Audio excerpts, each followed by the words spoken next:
بسم الله الرحمن الرحیم. السلام علیکم. زه رشید افاق په پروګرام پیښور خو پیښور دی تاسو سره کلی هیله لرم چې روغ جوړ ښه او صحتمند به وئ.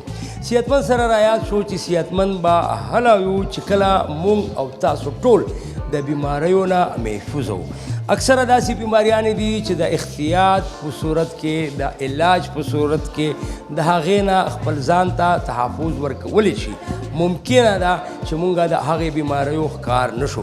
په دې بیماریو کې یوه بیماري داسې هم ده چې هغه تقریبا مونږ او تاسو ته خو نه لګي، هغه د پولیو. د هغې وجه دا ده چې پولیو هغه ماشومانو ته لګي د چا عمر چې د 5 کالونو نه کم وي.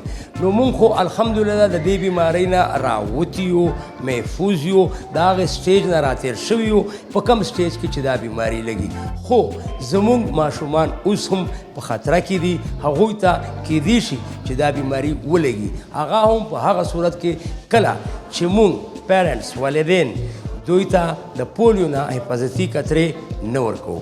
نو په کار ده چې لکه څنګه چې مونږ د دې بیمارۍ د هغه سټیج نه راتېر شوي یو، اوس خپلو ماشومانو ته هم د پولیو قطرې ورکو چې دوی هم د دې بیمارۍ نه محفوظ کو. ولې چې د دوی ذمهواري په مونږ ده. نه صرف دا چې پیرنټس به د دوی د تعلیم، د تربیت، د ښه صحت خیال ساتي، خو دې سره ضروري ده چې دوی د بیماریانو نه هم محفوظ کړي. ولې چې د دوی ذمهواري پیرنټس ته. نو پیرنټس باید دا ذمهواري قبوله کړي چې خپلو ماشومانو ته په وخت د پولیو قطرې ورکړي چې آینده نسلونه محفوظ شي او یوه صحتمنده معاشره چې کوم زموږ خواب دی هغې ته تعبیر ورکړی شي. او دا په شکل کې ورکول کېږي چې کله موږ خپلو ماشومانو ته د پولیو قطرې ورکوو. نو راځئ ګورو چې د پولیو حوالې سره پېښور کې څه هلې ځلې روانې دي، څومره خلک لګیا دي چې زموږ آینده نسلونه محفوظ کړي د دې بیمارۍ نه، د دې وبا نه. یاد وساتئ چې د دې بیمارۍ هیڅ قسمه علاج نشته سوای د حفاظتي قطرو نه. راځئ ګورو چې پولیو حوالې سره څه روان دي.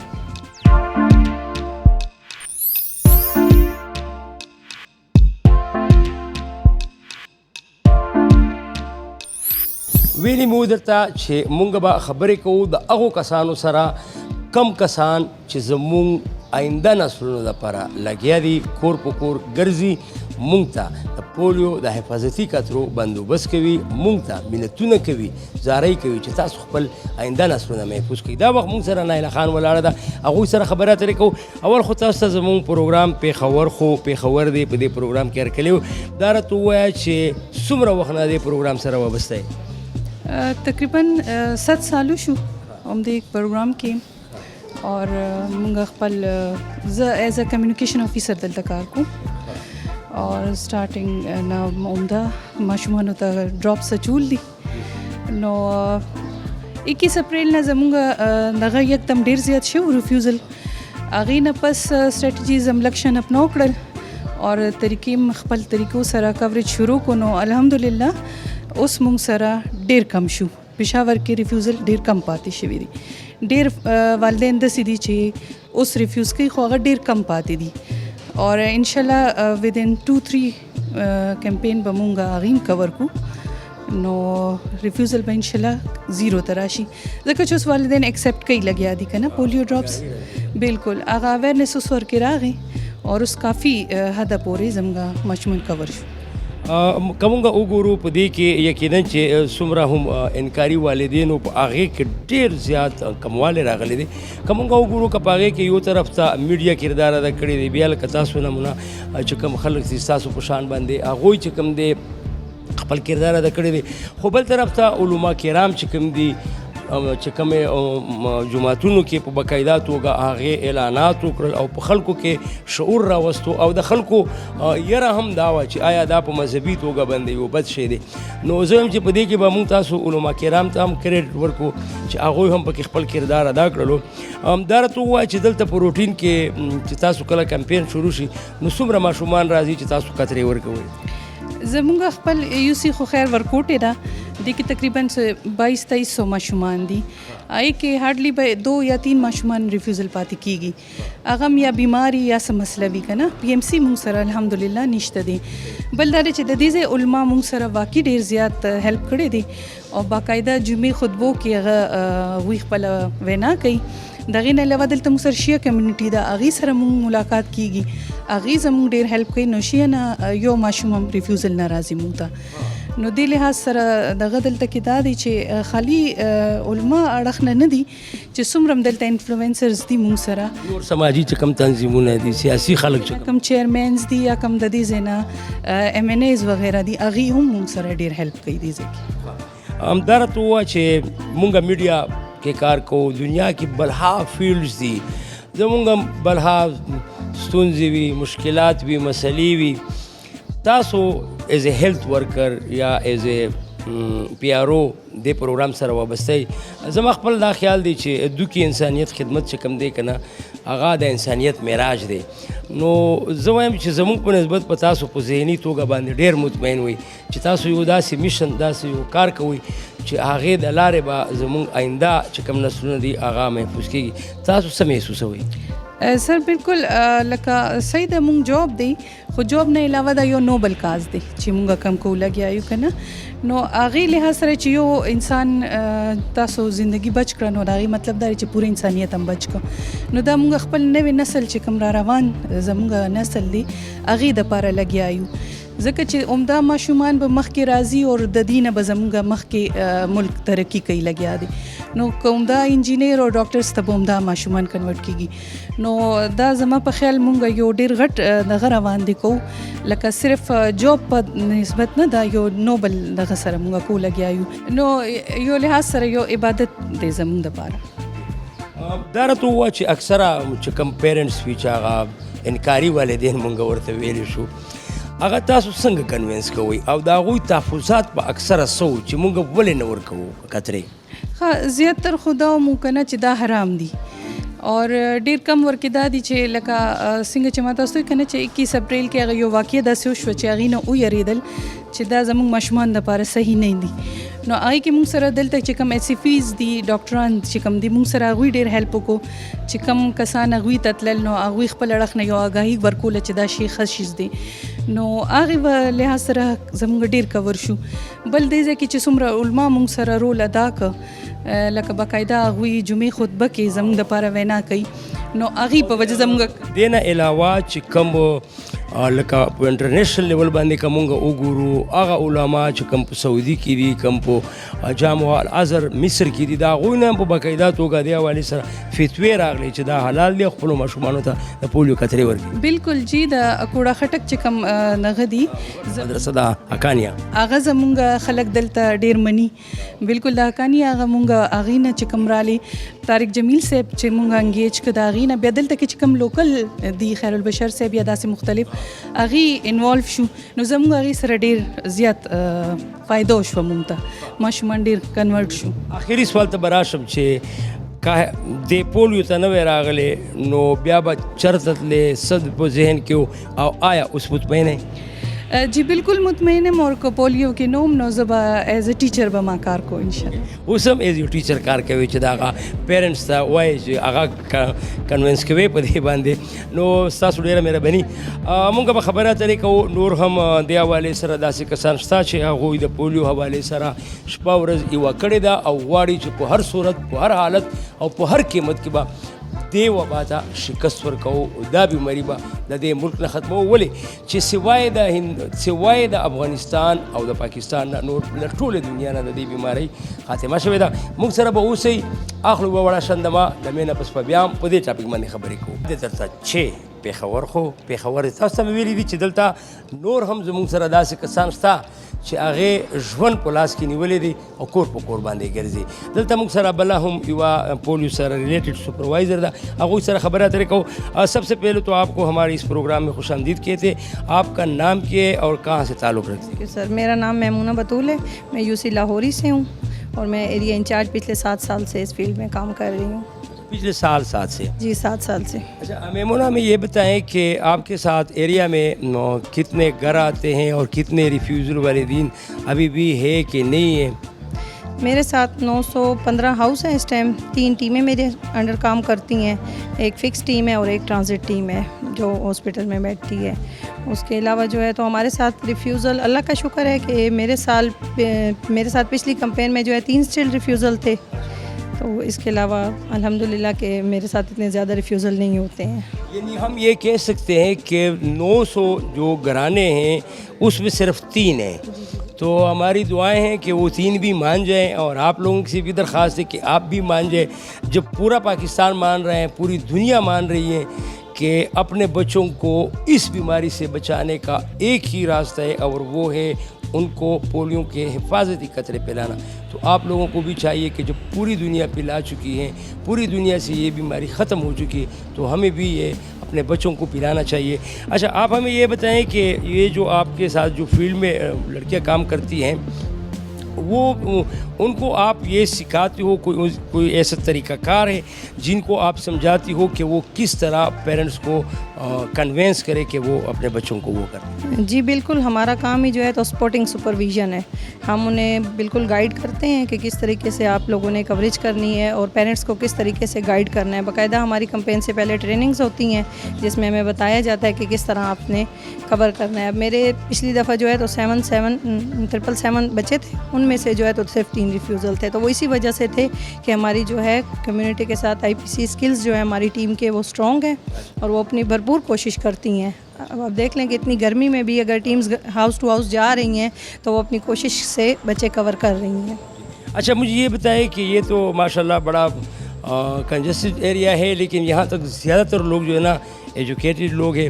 تو پہلے لوگوں کا جو رویہ تھا پولیو ورکر کے ساتھ, مجھے ایسا محسوس ہو رہا ہے کہ ابھی لوگوں نے یہ چیز ایکسیپٹ کی ہے اور ابھی وہ رویہ نہیں ہے.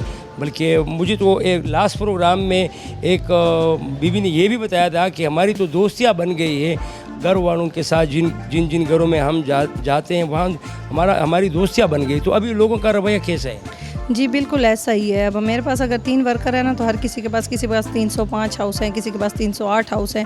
تو تمام گھروں میں اس طرح ہی ہے کہ بالکل وہ ہمیں اپنا فیملی ممبر سمجھتے ہیں کہ جس طرح ہماری ورکر جاتی ہے تو وہ اسی طرح ان سے خیر خیریت پوچھتے ہیں. باقاعدہ ہماری ورکرز بائی نیم انہیں جانتی ہیں, ان کی لیڈیز کو, کیونکہ ہمارے پاس بک میں تو میل کے اور بچوں کے نام ہوتے ہیں, لیکن ہماری جو فیمیل ورکرز ہیں وہ بائی نیم ان لیڈیز کو جانتی ہیں اور ان کے آپس میں اچھی دوستانہ ماحول میں کام ہو رہا ہے ہمارا. تو مطلب یہ تو غمی خوشی میں بھی وہ دعوتیں دیتی ہوں گی کہ آپ آ جائیں؟ جی بالکل ایسا ہی ہے. ہمیں جب ہمارے علاقے میں کسی کی ڈیتھ ہوتی ہے تو ہم باقاعدہ یعنی اپنی ٹیمز کے ساتھ سپروائزر بھی, تو ہم لوگ جاتے ہیں, باقاعدہ دعا کے لیے بھی جاتے ہیں, اور وہ لوگ ہمیں اپنی خوشیوں میں بھی یاد رکھتے ہیں, بلاتے ہیں ہمیں بالکل. اور ہمارا اسی طرح کا جس طرح ہم اپنی فیملی میں جاتے ہیں اسی طرح کا وہ ہمارے ساتھ ان کا بیہیویئر ہے. جس طرح ہمارے پختون معاشرے میں یا ہر جگہ یہی معمول ہے کہ اگر فار ایگزامپل میں کسی کو نہ دیکھوں معمول سے زیادہ وہ, تو ہم پوچھتے ہیں کہ آپ کہاں تھی, آپ تو نہیں آئیں, خیر تو تھی, خیریت تو تھی, بیمار تو نہیں تھی. تو اسی طرح بھی یہ لوگ پوچھتے ہوں گے. جی بالکل ایسا ہی ہے. ویسے تو ہماری ورکرز یہ ہے کہ ان کے کوئی صرف کمپین میں آنا جانا نہیں ہوتا, فیلڈ میں ان کے وزٹ ہوتے رہتے ہیں, تقریباً ہفتے میں 1 دفعہ لازمی جاتی ہیں. تو اگر ذرا سا بیچ میں گیپ آ جائے, جس طرح کمپین بہت لیٹ ہو جائے یا اپڈیشن لیٹ ہو جائے, تو اگر چند دنوں بعد بھی ہم لوگ چکر لگے ہمارا یا ہماری ورکر کا, تو وہ پوچھتے ہیں کہ آپ لوگ اتنے دن کہاں تھے, کہ ہمیں فکر ہو رہی تھی کہ آپ لوگ کیوں نہیں آ رہے ہیں ہمارے گھر میں. اچھا, ہمیں یہ بتائیں کہ اس طرح بھی ہوتا ہے کہ نارمل روٹین میں تو ہر کمپنی کی, ہر ادارے کی اپنی اپنی وہ ہوتی ہے, ٹائمنگ ہوتی ہے. تو یہ کمپین میں مجھے لگتا ہے ایسا ہے کہ آپ لوگ زیادہ ٹائم دو گے وہ معمول سے ہٹ کر. جی بالکل ایسا ہی ہے, کیونکہ یہ ایک ایمرجنسی پروگرام ہے, تو اس میں تو ٹائم کا وہ نہیں ہے فکس کہ کوئی ٹائم ہوگا. تو بعض ٹائم فیلڈ میں ہمارے زیادہ ٹائم بھی لگ سکتا ہے, بعض ٹائم لوگوں کو کنونس کرنے میں, یا بعض ٹائم اسکول کا ٹارگیٹ زیادہ ہوتا ہے, زیادہ ٹائم لگ جاتا ہے. عام روٹین سے ہٹ کے کمپین میں زیادہ ٹائم ہم لوگ دیتے ہیں, وہ اسی وجہ سے کہ ہماری کوریج اچھی ہو جائے اور ہمارے بچے محفوظ ہو جائیں. تھینک یو میمونہ. تاسو د میمونه خبره واورېدلې هغې دوې خبرې داسې وکړې چې یقینا ډېرې د تعجب وړ دي. یو داسې وخت و چې پولیو ورکرز به کورونو ته ورتلل نو دروازې به بند شوې، چا به په کاڼو ویشتې، چا به ورته بد رد ویل چې دا مونږ نور کوو خپلو ماشومانو ته کتې. او اوس الحمدلله هم په دې ښار هم په دې پېښور کې داسې وخت راغلی دی چې د دوی به کول چې زموږ څومره ورکرز دي هغوی د پولیو چې کوم ماشومان دي د هغوی د پیرنټ سره داسې یارانه، داسې دوستانه او داسې تعلق جوړ شوی دی چې هغوی نه صرف د یو بل په خبدو کې ځي راځي، بلکې که موږ چېرته خپل ورکرز بدل کړو د یوې په ځای باندې بله ورشي یا بل ایریا ته بدل کړو چې بیا څه موده پس هغه ورکرز هغې کور ته راځي نو هغه کور ورنه پوښتنه کوي چې چېرته وي تاسو خیر خو خیریت خو تاسو خو ډېره موده کېږي چې نوی راغلی. نو یقینا چې دا به مونږ ووایو چې دا نه صرف یو ښه شګون دی، یو بدلون دی، بلکې یو انقلاب دی چې دې پولیو ورکرز دې ادارې راوستو په خلکو کې دومره شعور، دومره آګاهي چې نه صرف هغه والدین چې کوم چا به انکار کولو په هغې کې کمی راغلی دی، بلکې ټول هغه ماحول بدل شوی دی. راځئ موږ سره نور هم کسان شته هغوی سره هم خبرې اترې کوو.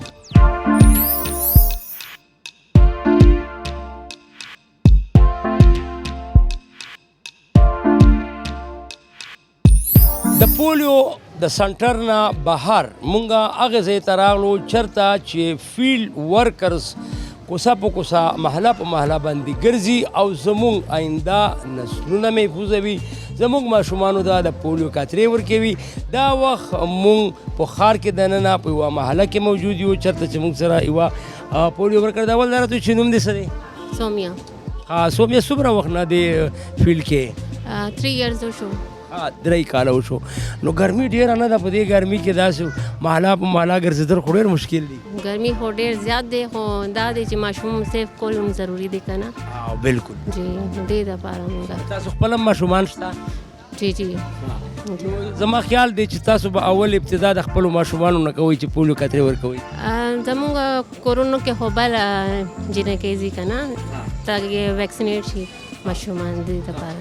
سومیا مونږ ولیدل په د دیوار باندې تاسو ولیکل که نه، نو د دې ایکسپلینیشن لږ وکړئ چې دا دې څه ولیکل؟ دا زمونږ دا دی چې د پروګرام نه مونږ رالو ایکسپلینیټ پروګرام آن ایمونایزیشن او دې تاریخ باندې رالو او دې کور ته رالو او دې کور کې څومره ماشومان یې هغه مونږ ویکسینیټ کو او دا د دې مطلب دا دی چې دلته څومره ګیسټ راغلي وي هغه بیا مونږ کور کو او دا زمونږ کور دی که نه؟ جی جی ستاسو کور دی که ستاسو د سنټر کور دی؟ جی ایو جنې خپل کور دی که نه دا دې د وجه او دا اے ایف پی چې مونږ لیکو نو دا کم کور کې ماشوم پولیو شوی وي هغې ته نو دا دې دپاره لیکو که دلته کیس وشي نو بیا دلته مونږ لیکو. لکه دا اے ایف پی چې کم تاسو لیکلی دی بیا مې 0 لیکلی دی نو خدا نه خاصه که دلته کیس وي نو په هغې کې بیا 1 2 یا داسې لیکئ؟ بالکل داسې لیکو بیا څومره تعداد دي ماشومان دلته بیا دلته لیکو. مونږ هلته ستاسو سنټر کې چې کوم ستاسو ریسپانسبل کسان دي هغوی سره خبرې اترې وکړې هغوی ستاسو نمونه چې کوم نور ورکرز دي ستاسو په شان چې کورونو کور په کور ګرځي هغوی وایي چې د دوی د کورونو وال سره بیا بالکل داسې تعلق جوړ شي لکه د یوې فیملي.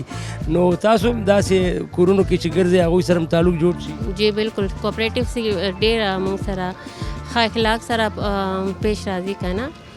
بس نو مخکې په نسبت باندې زما خیال چې د خلکو په رویه کې ډېره تبدیلي راغلې ده. ډېر کافي اویرنیس وشو که نه نو اوس کوپریټ کوي موږ سره او ماشومان ویکسینیټ کوي. دا وجه ده چې انکاري چې کوم والدین و په هغې کې ډېره کمیره روانه ده. جی جی بالکل ډېر اوس پوهېږي که نه نو ځکه هغې ته معلومات وشو چې دا مطلب ښه څیز دی غلط نه ده نو دې د وجه نه هغه ویکسینیټ کوي موږ سره تعاون کوي.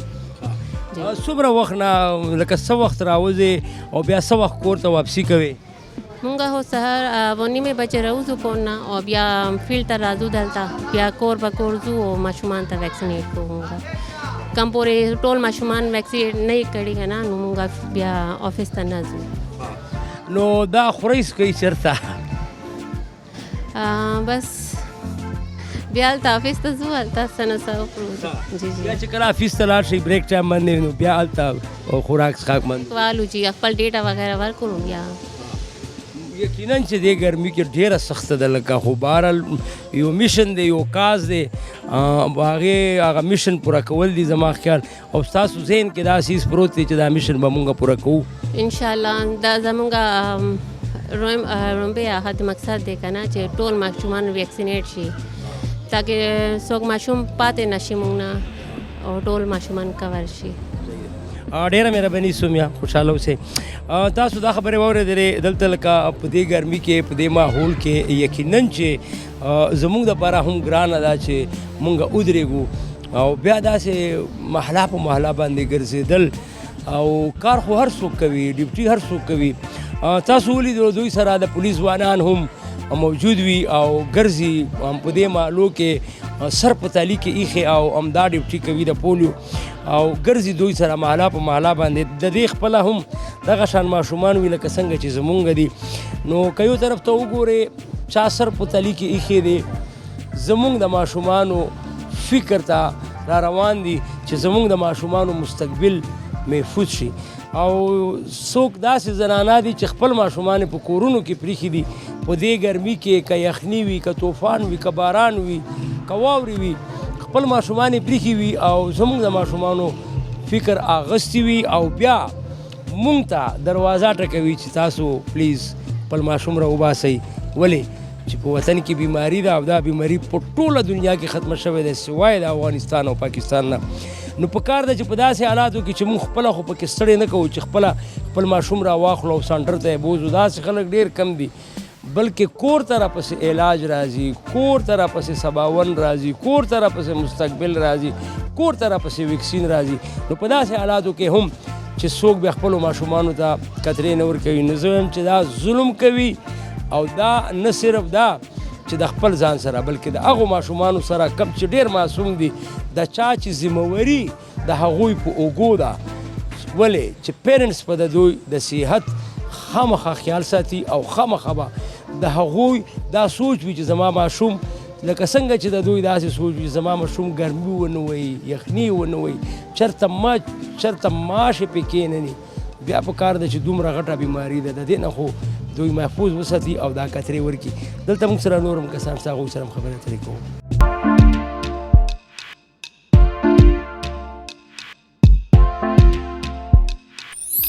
بالکل دا وخت مونږ بیا په فیلډ کې موجود یو د هغې ورکر سره، د هغې پولیس ځوانانو سره څوک چې د پولیو کترې ورکوي ماشومانو ته.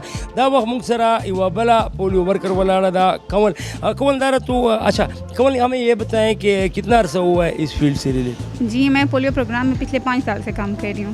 اچھا جی 5 سال سے گھر گھر جا کے ہم پولیو کے قطرے بچوں کو پلا رہے ہیں. اچھا تو ابھی والدین کی حالت کیا ہے؟ وہ جو انکاری والدین کہاں کرتے تھے ابھی ان میں کمی آئی ہیں؟ جی کمی تو ٹائم کے ساتھ ساتھ آ رہی ہے، لیکن پھر بھی اس طرح نہیں ہے کہ بالکل ختم ہو گئے. ایسے پیرنٹ جو ویکسینیشن نہ کرواتے ہیں، پھر بھی ہمیں کچھ ایسے پیرنٹس ہیں جو رجسٹ کرتے ہیں، جو ان کو ابھی تک پولیو کی ویکسین پہ اس طرح یقین نہیں ہے، تو وہ ہمیں رجسٹ کرتے ہیں. پھر ہماری کمیونیکیشن ٹیم ہے، تو پھر ہم جاتے ہیں ان کو کنونس کرتے ہیں اور پھر ان کے بچوں کو ہم ویکسینیشن کرتے ہیں. تو جب آپ ان کو کنونس کرتے تو آپ یہی بتائیں گے کہ ہماری حالت دیکھو کیا حالت ہے اور کس حالت میں ہم آئے ہیں آپ کے سامنے، اور یہی فریاد لے کر آئے کہ آپ اپنے بچوں کو قطرے پلائیں، اپنے بچوں کو محفوظ کریں. اچھا ٹھیک ہے کنول جی، کوئی ایسا پیغام جو آپ دینا چاہتی ہے ان والدین کو جو انکاری ہیں، جو نہیں چاہتے کہ ان کے بچوں کی مستقبل محفوظ ہو؟ جی بالکل، دیکھیں پولیو ایسی بیماری ہے کہ اس کا کوئی علاج نہیں ہے. اگر یہ ایک دفعہ ان کے بچوں کو ہوگی تو ساری عمر کی معذوری ہے. تو کوئی بھی والدین ایسے نہیں چاہتے کہ ان کے بچے ساری عمر کے لیے معذور ہوں. تو اس لیے تمام پیرنٹس سے میری یہ ریکویسٹ ہے کہ اپنے بچوں کو ہر پولیو کی کمپین میں لازمی ویکسینیشن کروایا کریں. یہ ان کے بچوں کی صحت اور حفاظت کے لیے ہے. تو اس بات کو سمجھیں خدارہ اور اپنے بچوں کی حالت پہ رحم کھائیں، کیونکہ لازمی ہم یہاں پہ ہے وائرس موجود ہے، تو ان کی زندگیوں کو خطرہ ہے اس سے، تو ویکسینیشن کروایا کرے لازمی. بہت شکریہ کنول جی، تھینک یو. تاسو دا خبرې واورېدلې، یقیناً چې دا هغه خلک دي چې کوڅه په کوڅه ګرځي او یو کاز یو میشن یې راغستی دی چې په هر صورت، په هر قیمت او په هر حالت کې د دې ملک نه پولیو ختمول دي، بل یې هیڅ قسمه مقصد نشته. او دې سره که تاسو وګورئ، دې سره د پولیس ځوانان هم موجود وي، خپل سرونه په تلي کې ایښي وي، د هغوی هم دا مقصد دی چې په دې ملک باندې، د دې ملک په راتلونکي نسلونو باندې دا رحم وکړو، دا والدین چې خپل آینده نسلونه محفوظ کړي. او یاد ساتئ چې د پولیو بل هیڅ قسمه علاج نشته سوای د دې کترو نه، کم چې ستاسو د کورونو دورشل ته رارسي او هم په هر کمپین کې راځي. نو از برای د خدای چې په خپلو ماشومانو باندې رحم وکړي. مونږ سره اوسئ. زمونږ د دې پروګرام چې کوم وخت و هغه خپلې پای ته ورسېدو. بل ځل به مې په نوي سوچ په نوي خیال د نوي موضوع سره نوي منزل ته بوځم. دا وخت خپل کوربه رشیده پاک ته اجازت ورکوي. په لوی او عظیم الله مسپارم. د الله په امان.